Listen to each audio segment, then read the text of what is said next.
Completely wonderful scripture for you today about encounters with God. And now here first Moses' encounter in Exodus 24 verses 12 to 18, found on page 72 of your pew Bibles. Then the Lord said to Moses, "Come up to me on the mountain and be there. I will give you tablets of stone, and the law and the commands which I have written, that you may teach them." So Moses arose with his assistant Joshua and went up to the mountain of God. And he said to the elders, "Wait here for us until we come back to you. Indeed, Aaron and Hur are with you. If any man has difficulty, let him go to them." Then Moses went up to the mountain, and a cloud covered the mountain. Now the glory of the Lord rested on Mount Sinai, and the cloud covered it for 6 days. And on the 7th day he called to Moses out of the midst of the cloud. The sight of the glory of the Lord was like a consuming fire on top of the mountain in the eyes of the children of Israel. So Moses went into the midst of the cloud, went up to the mountain. And Moses was on the mountain 40 days and 40 nights. We go now to Psalms, and it's a royal psalm. We go to Psalm 2 in your pew Bibles on page 481. And I will read the odd verses. Please respond with the even ones. Why do the nations rage and the people plot a vain thing? The kings of the earth set themselves, and the rulers take counsel together against the Lord and against his anointed, saying, "Let us break their bonds in pieces and cast away their cords from us." He who sits in the heavens shall laugh, the Lord shall hold them in derision. Then he shall speak to them with his wrath and distress them in his deep displeasure.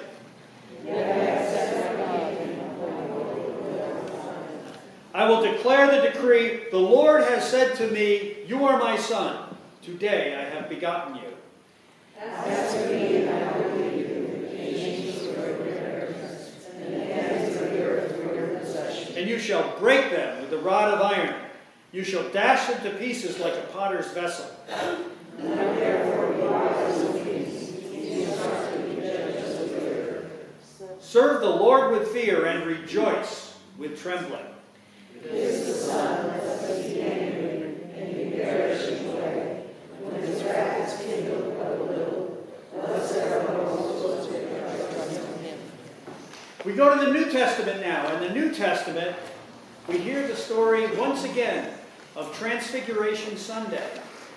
The story of Jesus when he was transformed into something of light. Matthew 17, verses 1 to 9, found on page 866 of your pew Bibles. Matthew says, "Now after 6 days, Jesus took Peter, James, and John his brother, led them up on a high mountain by themselves. And he was transfigured before them. His face shone like the sun, and his clothes became as white as the light. And behold, Moses and Elijah appeared with them, talking with him. Then Peter answered and said to Jesus, 'Lord, it is good for us to be here. If you wish, let us make here 3 tabernacles, one for you, one for Moses, and one for Elijah.' While he was still speaking, behold, a bright cloud overshadowed them. Suddenly a voice came out of the cloud saying, 'This is my beloved Son, in whom I am well pleased. Hear him.' And when the disciples heard it, they fell on their faces and were greatly afraid. But Jesus came and touched them and said, 'Arise, do not be afraid.' When they had lifted their eyes, they saw no one but Jesus only. Now as they came down from the mountain, Jesus commanded them, saying, 'Tell the vision to no one until the Son of Man has risen from the dead.'" This is the word of the Lord. Thanks be to God. Now I am glad that all of you have come here today, because we are here today to contact the spirits of those who have gone on before us.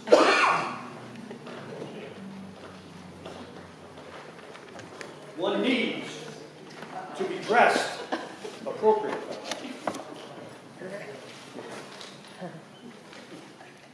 That's better.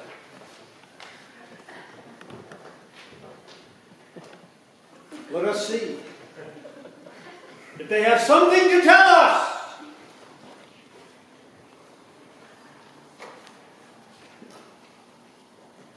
Are there any spirits out there? Anything from this world that you dwell in to pass back to we mortals on earth? Has anybody seen Harry Houdini or Shirley MacLaine? Are there any voices from the great beyond? No.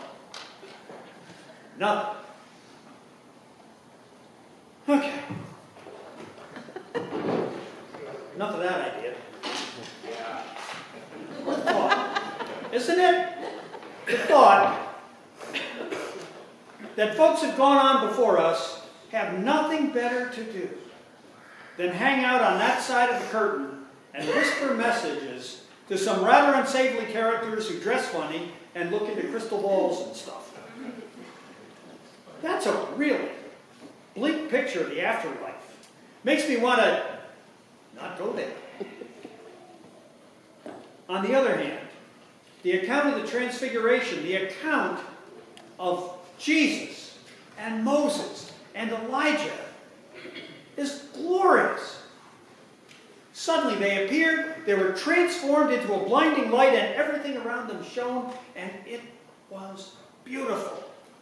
That gives us hope. That gives us a vision of what's to come.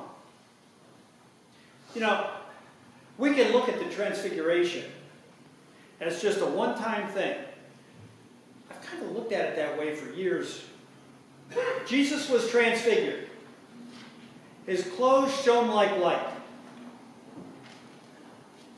So what? He just went back to being good old regular Jesus. After that, nothing happened that was life-transforming. Maybe not. It was evident that these three disciples, who were also with him in the garden before, just didn't quite get it. It's tough to imagine a Messiah with your preconceived notions. They had the notion that the Messiah was going to come in a blaze of glory with a sword and free them from Roman oppression. They thought he would be strong and powerful. Actually, he was, but in a much different way than they had thought. This is the story of Jesus giving Peter, James, and John a taste, just a little taste of what he was really like. His face shone like the sun. Have you ever heard of that before? Remember in Exodus, when Moses, when he came down from the mountain that I just told you the story about, he had to cover his face with a veil because until the glory of the Lord faded from his face. No. Jesus shone like the sun. This is my idea of what happens when we shed this earthly body. No poking around behind some misty veil to whisper thoughts to psychics. No wanting to come back for unfinished business. Now, no traveling in the world as a protoplasmic ghost seeking release. None of that for me. You know what? I want to shine like the sun. I want to be as close to God as I can get. I want to radiate God. The Transfiguration of Jesus is a glimpse into his real nature. Since Moses and Elijah were there, it showed us that they can shine too, but they reflected Jesus' light. We sometimes forget what a transformation the incarnation was for Jesus, but this gives us some idea. We read in Philippians 2:5 says that being the very nature of God, he did not consider equality with God something to be grasped, but made himself nothing, taking the very nature of a servant, being made in human likeness. And being found in appearance as a man, he humbled himself and became obedient to death, even death on a cross. An example, how to understand it is like, well, let me tell you a story. I read about a grandfather who found his grandson jumping up and down in his playpen, crying at the top of his voice. When Johnny saw his grandfather, he reached up his chubby little hands and said, "Out, Gramps, out!" It was only natural for the grandfather to reach down and lift him out of his predicament, but as he did, the mother stepped in and said, "No, Johnny, you're being punished. You have to stay in." The grandfather was at a loss to know what to do. The child's tears and chubby hands reached deep into his heart, but the mother's firmness in correcting her son must not be taken lightly. But love found a way. Since the grandfather couldn't take the grandson out of the playpen, he climbed in with him. And folks, that's just what Jesus did for us. But Jesus was no mere grandfather. He was no mere person. Jesus is God, the light of the world. Jesus brought us to God face to face. Now, this is exciting stuff, and I don't think the three caballeros really got it. James and John and Peter, maybe not so. Peter said it best. Can I build 3 booths for them? Now, this has always sounded rather dumb to me. And I always have it written off as Peter being Peter, but think about where Peter came from. God has always had a dwelling place. It has been in the tent in Sinai. It has been in the temple in Jerusalem. He has always had a dwelling place. Peter knew he was dealing with holy things. Peter wanted to confine them to a place so that he and the people would have somewhere to go to worship. Peter was doing exactly the right thing according to Peter. But Jesus was having none of it. God was having none of it. God repeated what he said at Jesus' baptism, "This is my son whom I love. With him I am well pleased." You'll notice, God doesn't say anything about Moses or Elijah. This Jesus is different. There is none like him. Some of the folks at the time had been expecting a Messiah like Moses or Elijah. The Samaritans, they were expecting Moses to return. But it was God that came and had the last word. It was truly Jesus who was the one. There had been none like him in history. There would never be another. This Jesus was unique. He was unexpected. And in the end, there was only Jesus. That's a good motto for us today, I think. Only Jesus. Only Jesus. Now, did you know, up in heaven, they have all gone computerized. That's how they keep track of all the things happening here on earth. But Satan is pulling his tricks.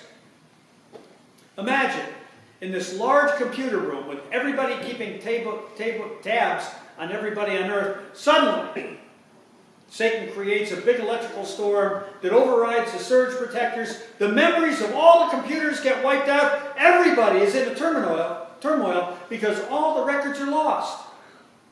But at the head of the room, Jesus is smiling. Jesus is calm. Because we all know that only Jesus saves.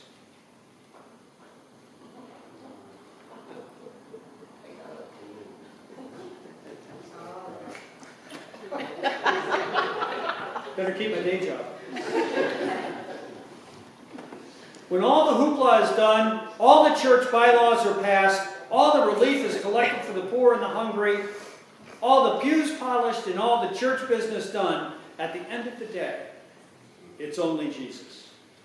The church is a dwelling place we built for him, and it's a great place. Some of us have built our culture and our lives around it, but at the end of the day, it is how he has affected you in your life.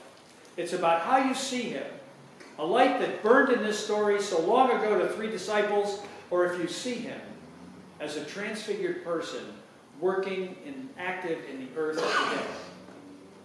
This metamorphosis of Jesus into a shining figure whose clothes were white as the sun and is only a glimpse into what Jesus is really like. Try to imagine how big Jesus is. He was there with God in the beginning when they spoke everything into being.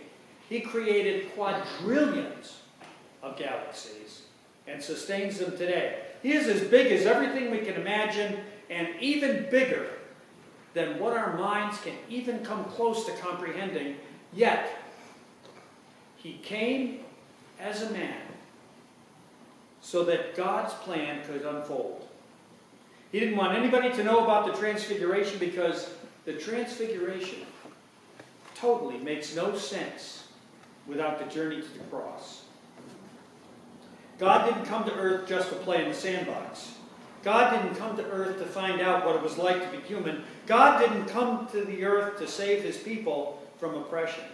God came in the form of Jesus, and he did what he did in order that you might know, that we might know in Plymouth in 2017 that he loves us and wants us to be with him for eternity. Not just the disciples, not just the Jews, not just the believers. God wants everyone in the world to be with him forever. It tells us that in Romans 10. But he won't force you. You have the opportunity to have faith.